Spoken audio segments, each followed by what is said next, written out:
Lamang and the Fire Giant. Retold by Natividad A. Santos.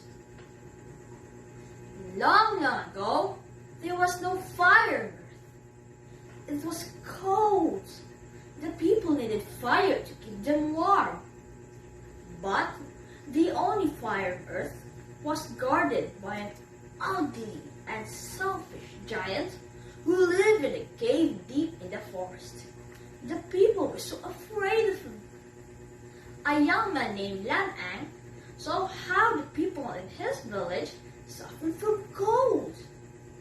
So he asked his animal friends to help him get some fire from the giant in the forest.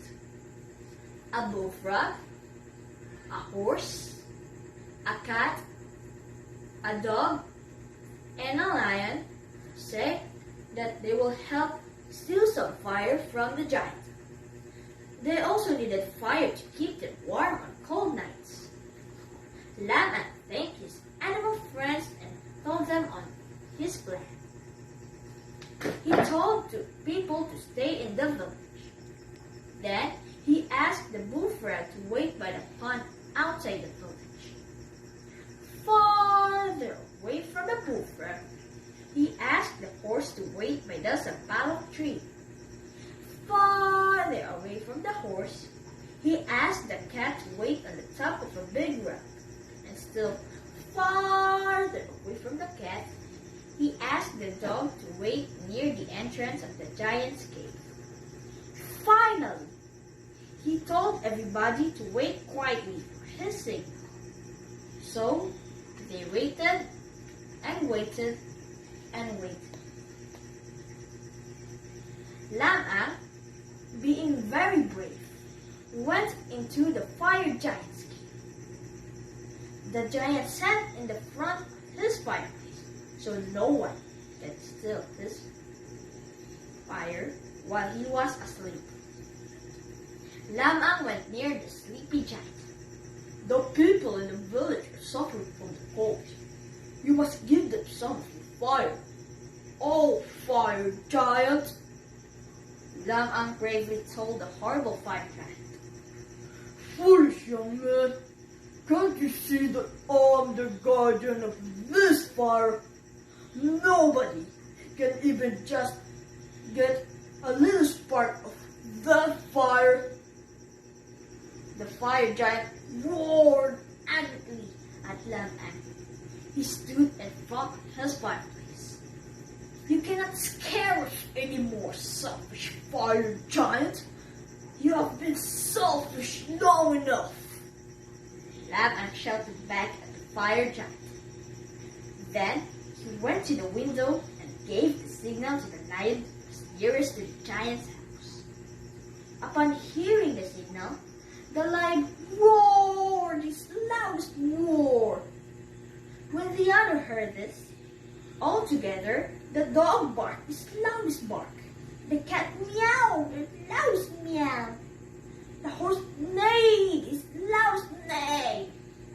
And the bullfrog croaked his loudest croak.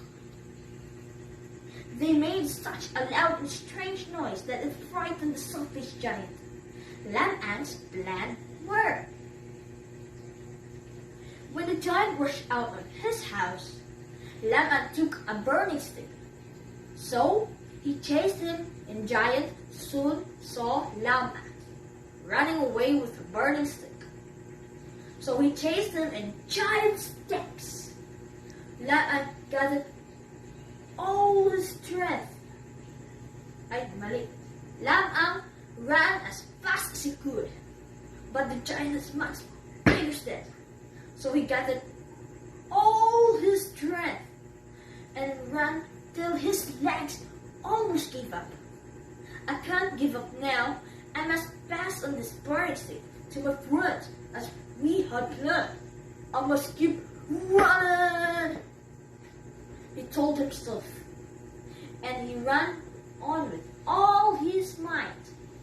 With the fire giant just behind him, Lamang gave the burning stick to the lion.